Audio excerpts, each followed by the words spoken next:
वियतनामी महिला सैनिक जो कपड़े धो रही थीं, अचानक आकाश की ओर देखने लगीं। उनके सामने जो था वह चौंकाने वाला था। एक दर्जन से अधिक अमेरिकी सैन्य हेलीकॉप्टर अचानक दिखाई दिए, जो जल्दी से एक घाटी की ओर बढ़ रहे थे। यह अमेरिका और वियतनाम के बीच युद्ध की शुरुआत थी। अमेरिका ने पहले 300 हवाई बटालियन भेजी। लेफ्टिनेंट कर्नल मूर की कमान में सैनिकों को यहाँ तैनात एक वियतकांग गुरिल्ला इकाई को नष्ट करने के लिए भेजा।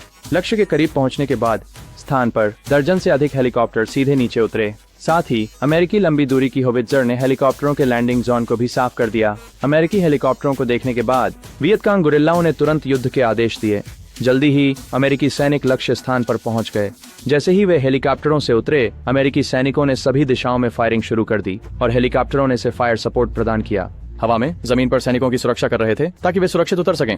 लेकिन लेफ्टिनेंट कर्नल मूर ने जल्दी से महसूस किया कि लैंडिंग स्थल पर कोई दुश्मन नहीं थे, इसलिए उन्होंने तुरंत गोलीबारी रोकने का आदेश दिया।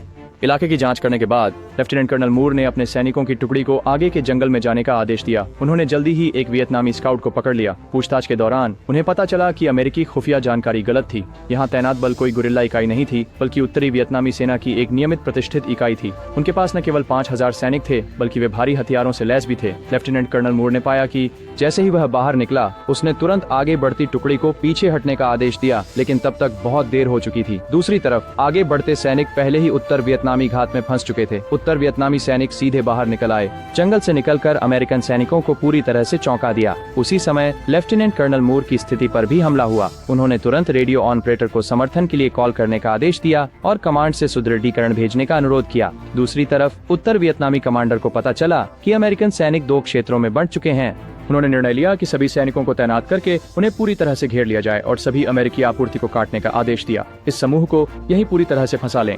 जैसे ही अधिक उत्तर वियतनामी सैनिक शामिल हुए, मुकाबला स्थल पर दोनों पक्षों के बीच भीषण लड़ाई रात तक जारी रही। लेकिन अचानक युद्ध क्षेत्र असामान्य रूप से शांत हो गया। अमेरिकी सैनिक इस बात से वास्तव में भ्रमित हो गए, इसलिए उन्होंने तुरंत लंबी दूरी की फ्लेयर्स मंगाई।